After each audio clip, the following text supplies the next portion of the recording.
She laughed first, low, almost private, like she'd said something only she was supposed to hear. I shouldn't have been watching her, but the sound had a pull to it. It wasn't loud or forced, just the kind that filled the room without asking permission. I'd been at her house for barely 10 minutes, helping her fix the frame of a window that wouldn't shut properly, and already I couldn't remember what the problem was supposed to be. She stood close enough that I could smell her perfume, something faintly citrus with a warm undertone, like summer left behind on purpose. She wasn't trying to draw attention, but she didn't hide from it either. Every gesture had weight. When she brushed a strand of hair away from her face, I felt my throat tighten as if it mattered too much. "Doesn't seem like it's the hinge," I said, mostly to say something. She leaned closer, peering at the frame beside me. Her shoulder brushed mine, light, deliberate, or maybe not deliberate at all. "I told you it sticks," she murmured. "You just have to feel where it catches." Her hand slid past mine, fingers grazing skin before finding the latch. The contact lasted half a second, but my body noticed every fraction of it. "You feel it?" she asked without looking up. I nodded. "Yeah. I think I do." A pause stretched between us, not awkward, just too quiet. The sound of the wind slipped through the open window. Somewhere behind us, the kettle clicked off. She didn't move. Neither did I. Her name was Elena, mid-40s, divorced, taught art part-time at the community center where I'd been volunteering. The kind of woman who seemed completely composed until you looked long enough to notice the little cracks, the moments when she'd go still for no reason, eyes somewhere far away. I didn't know why I kept volunteering for the late hours when she was around. Maybe I liked the way she noticed things, how she'd ask questions nobody else did, or how she'd listen like she actually wanted to hear the answer. Now, standing in her kitchen, I realized I wasn't here for the window anymore. "You're quiet today," she said softly. "That's unusual. Just focused." "On the window?" I almost smiled. "Something like that." She turned her head, just enough to meet my eyes. There was a flicker of amusement, and something else I couldn't name. She didn't look away right away, and that small delay said more than any line could have. "Be careful," she whispered finally. "You might start seeing things that aren't there." The words hit harder than they should have. Maybe because I already had. I wanted to ask her what she meant, but she was already walking toward the counter, reaching for the kettle. The faint sound of water pouring into mugs filled the air, grounding everything back into something ordinary. Steam curled around her fingers. She stirred her tea without tasting it. I caught the way her reflection moved in the glass of the window, calm, poised, yet her grip on the spoon was too tight. "You take sugar, right?" she asked. I nodded again uselessly. She smiled, the kind of smile that looked practiced but wasn't fake. "You should speak up." "I can't hear nods." That broke the silence just enough for me to breathe again. I reached out to take the cup, fingers brushing hers in the handoff. She didn't pull away this time. Neither did I. Then, footsteps. The sound of a door unlocking from the hall. Her hand froze. Her eyes darted to mine. And just like that, she stepped back, her voice calm again, practiced steady. "You should go check if the window still sticks." But she didn't look at the window. She looked at me. And whatever was coming through that door, I knew it wasn't supposed to find me there. The door had barely closed behind whoever it was before the air in the room changed again. She didn't look at me right away, just exhaled and pressed her palm to the counter like she needed the surface to keep her steady. "Neighbor," she said finally, with that soft laugh again. "Always walking in uninvited." I didn't ask. I didn't move. She didn't explain further, and we both pretended that was enough. Quiet aftermath. I came back 2 days later, uninvited this time. She didn't seem surprised. Just raised an eyebrow and said, "The window? Still sticks," I replied. "Of course it does." There was something careful in her smile, like she wanted to laugh but didn't trust where it might lead. She was in an oversized shirt, sleeves rolled, a smear of charcoal on her wrist. The kind of mess that made her seem more real than I'd ever seen her before. Revealing loneliness, her kitchen smelled faintly of paint and lemon cleaner. She talked about her art class, about the students who reminded her of you, impatient, easily distracted. Then she added, quieter, most people stop noticing me once I stop talking. That slipped out before she could catch it. She looked down right after, stirring sugar into her tea even though she'd already done it. I wanted to tell her I'd noticed everything, the way she bit her lip when thinking, the faint line on her neck where her necklace usually sat, the small tremor in her voice when she said goodbye too quickly. But saying it out loud would have sounded like confession, not comfort. Tension built. She stepped behind me to reach for something on the shelf, close enough that I felt her breath graze the back of my neck. My hands stilled on the table. Her fingers brushed my shoulder lightly as she passed, like testing a boundary she already knew she'd cross. You shouldn't keep coming here, she said. I know. Then why do you? I turned slightly, just enough to meet her eyes. Because you don't tell me to stop. For a heartbeat, either of us breathed. Then she laughed, not dismissive, not amused, but nervous. You shouldn't learn to read people this well. It'll ruin you. Maybe, I said, but it's too late. Emotional collision. She set down the mug too hard. The clink broke the quiet. You're 24, right? She asked suddenly. 25 next month. She nodded, jaw tightening. My son would have been your age. That landed between us like a closed door. I didn't know whether to apologize or step closer. She turned away, pretending to tidy up the counter, but her hands were trembling. It's not about you, she said. It's about what people see when they look. I almost said I didn't care, but she was right. I did. Unspoken electricity. As I reached for my jacket, she caught my wrist, just for a second. Her thumb brushed the inside of it, slow, hesitant. You fixed the window, she murmured. I think it was always fine, I said. Her eyes lifted to mine, and for the first time, she didn't look away. The distance between us didn't close. It just stopped meaning anything. And when I left, the scent of her lingered, like she'd pressed it into my skin on purpose. It started with a message, hers short and cautious. If you're still around the center, I left my sketchbook in the studio. Could you drop it by? I told myself it was nothing. A favor. A reason to see her that didn't sound like one. When I got there, the lights were half off, the air heavy with that faint scent of turpentine and paper dust. She was sitting by the window again, glasses perched low, sketching lines that didn't look like anything until you stood close. You didn't have to come tonight, she said without looking up. I was nearby. That was a lie, and she knew it. Quiet pull. She reached for the sketchbook, fingers brushing mine. A small pause. Then she looked up, and the room felt smaller. Her hair was tied loosely this time. A few strands had escaped, framing her face in a way that made her seem younger, or maybe just softer. Thank you, she said. It's nothing. It's never nothing with you. That should have made me leave. Instead, I sat down. We didn't talk for a while. The only sound was the scratch of her pencil. Every few seconds she'd glance up, just enough to make it impossible not to watch her.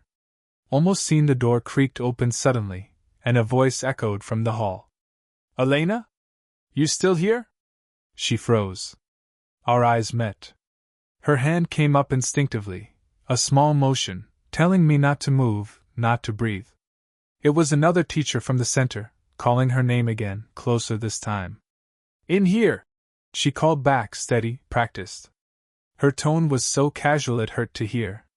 I stayed where I was, behind the shelf stacked with canvases, watching her switch masks so effortlessly. Forgot my keys, the voice said from the doorway. You working late? Just wrapping up. The exchange lasted seconds, maybe a minute. But when the door closed again, neither of us spoke. The silence afterward was worse than being caught.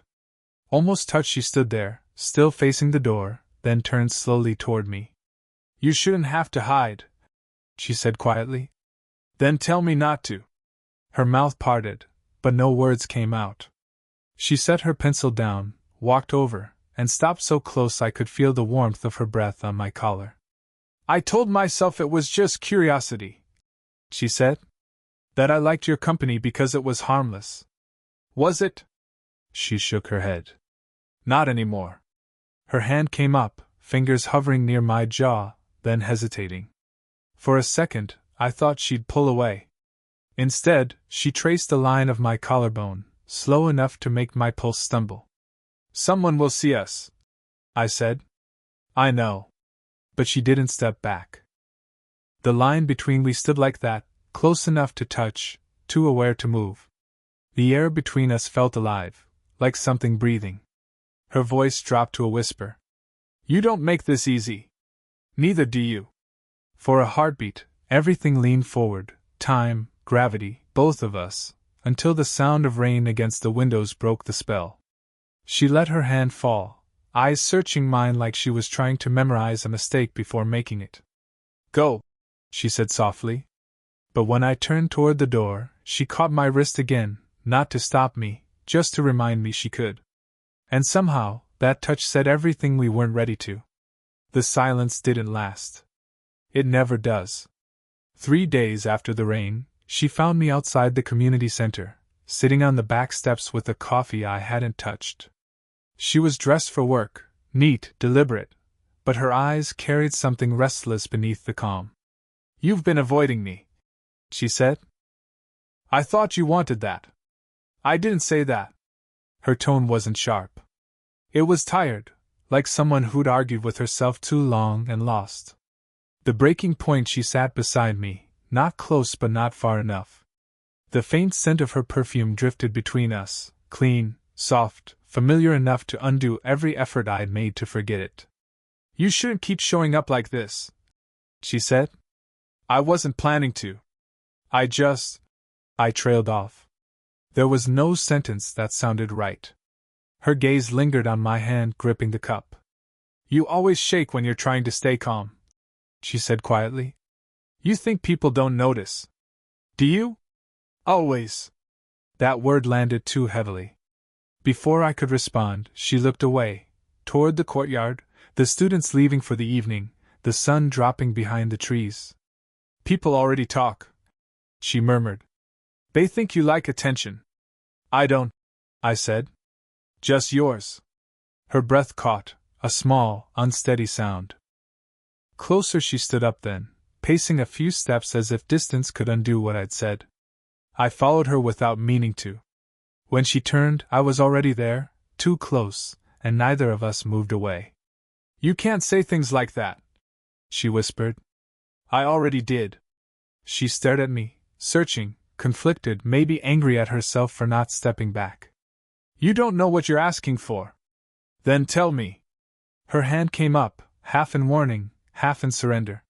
When she brushed the back of her fingers against my chest, it wasn't affection. It was restraint. "I'm old enough to know how this ends," she said. "Then let me not know for once." Her breath shivered against my throat, close enough that I could feel every word. "You make it sound easy. It isn't." The air between us was heat and hesitation. I reached up, slow, brushing a strand of hair from her face. She didn't stop me. Her eyes closed for a second, one heartbeat too long, and when they opened again, all the resistance she'd built began to falter. The almost confession.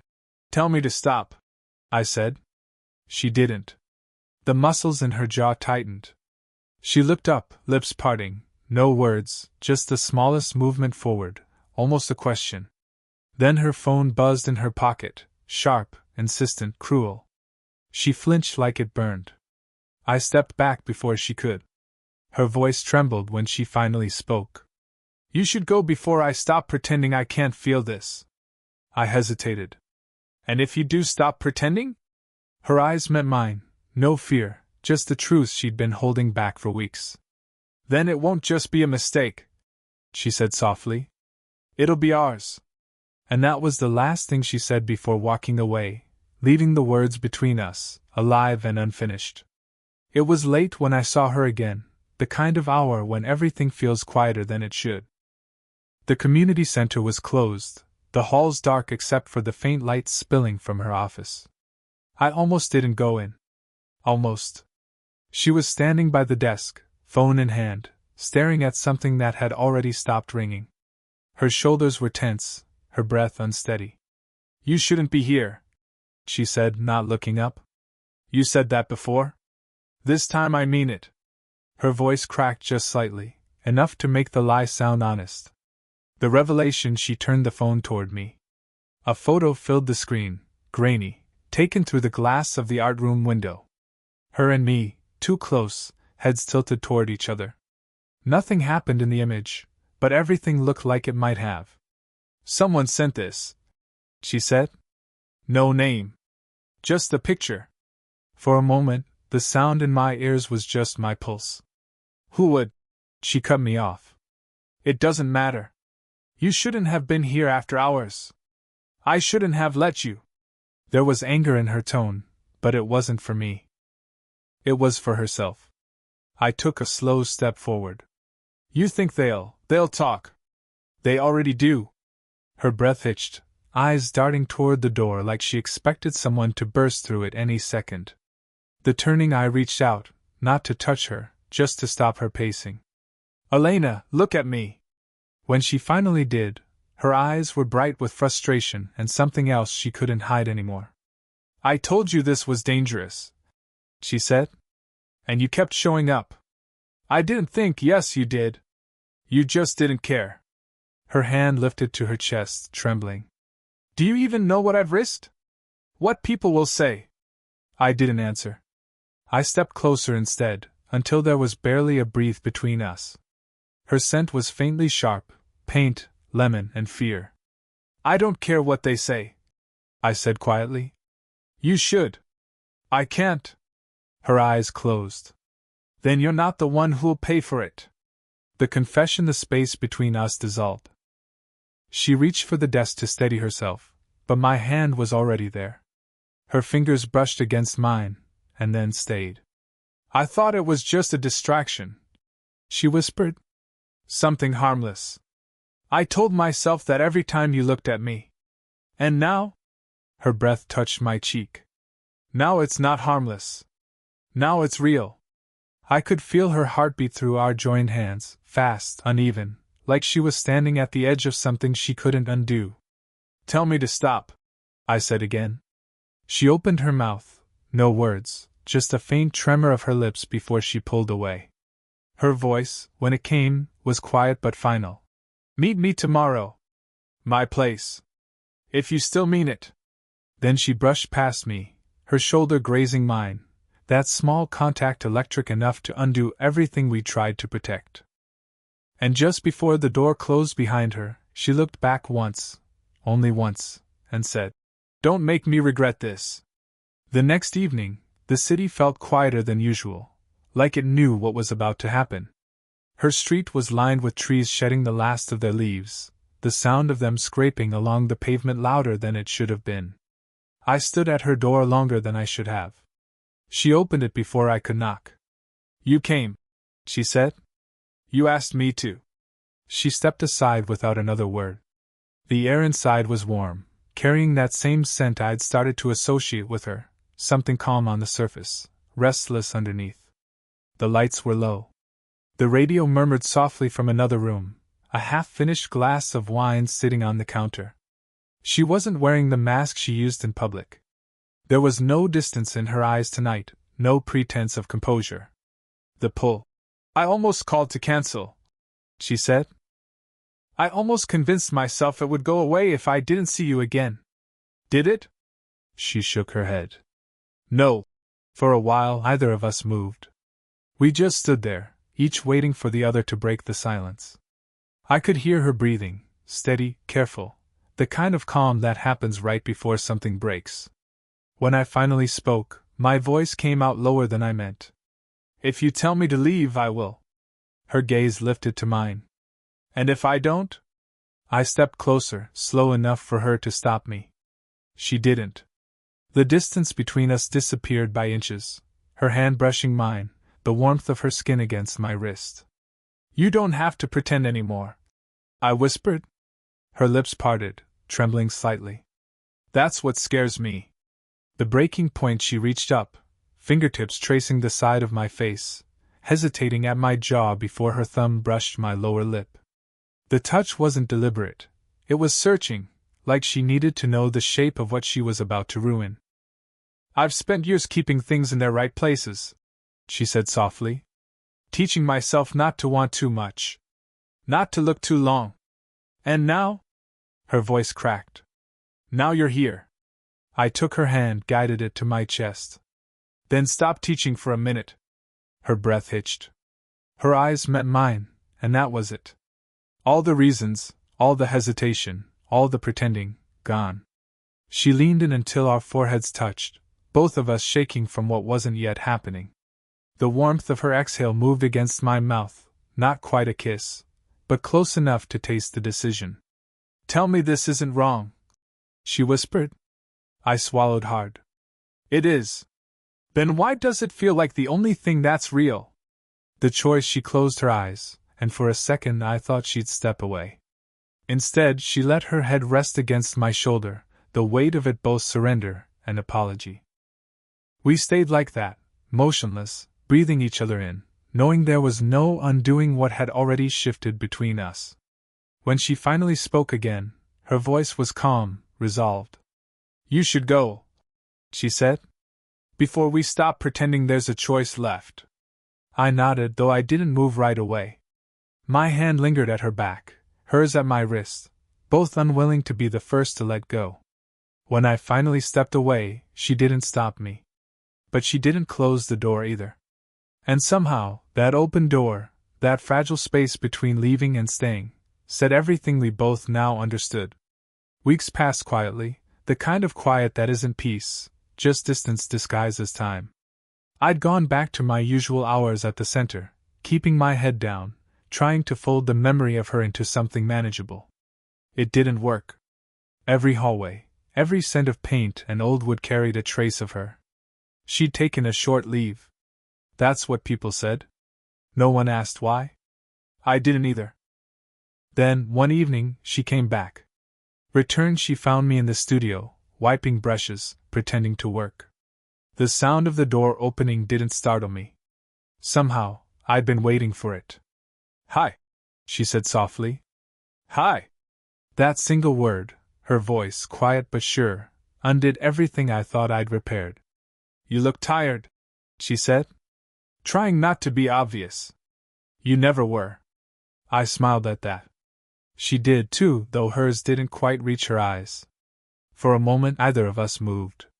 Then she came closer, step by step, until the space between us turned intimate again, but not the same kind of charged as before. Softer. Calmer. The resolution.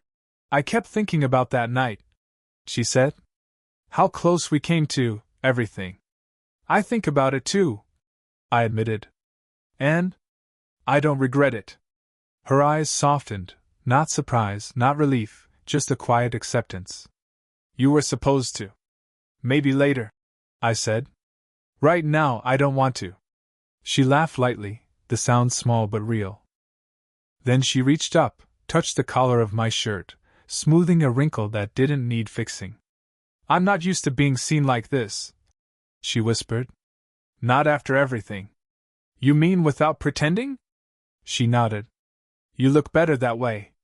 Her breath caught. You always say the wrong thing at the right time. Maybe that's why you let me stay. I let you stay, she said, voice trembling. Because you never asked for more than what I could give. I didn't have to. That made her go still, the kind of still that isn't hesitation, but surrender. What remained? She stepped closer until our foreheads touched again, that same quiet connection from before, but this time it didn't feel like an accident. Her hand found mine. Fingers intertwined slowly, deliberately.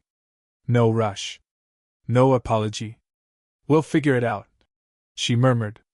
Even if we don't, I said. I'm still glad it was you. She exhaled against my cheek, then pressed a small kiss to my forehead, simple, final, enough.